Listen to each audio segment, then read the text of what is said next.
Hello सांग मैंने मुझे सकाळ ब्रेकफास्ट रे बनई मसूर डाली तड़का आउ रुटी। मसूर डाली प्रथमे 10 मिनट भिजई देली से रसुण 2-4 कोला पियाज गोटे धनिया पत्र कंचा लंका लुण हलदी टिके सोरिष तेल आउ टिके पानी देकी गोटे सीटी देदेली। गोटे सीटी रे तो आम मसूर डाली हो जिवो।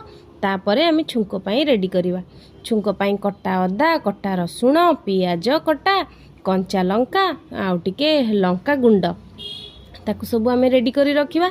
गरम करके तेल टिके सेथिरे सुखिला लंका जीरा आउ हेंगू ताकू टिके फास्ट भाजी दवा।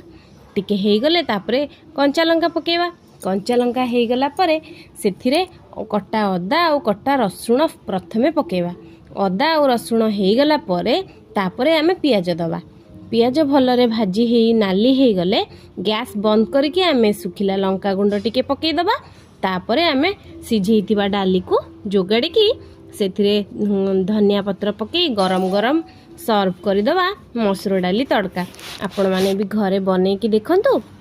एटा रुटी हो कि भात हो सबुथिरे बहुत सुंदर लागिवो खाइबा पे। आमे घरे तो रेगुलर डाली सब बेले बनाउचंदी। एमती स्पेशल मसाला वाला डाली बने की देखंतु। घरे समस्ते खुशी पाइबे खाइबा पे। निश्चित ट्राए करिवे आ मते जणेबे केमती लागिला। Thank you.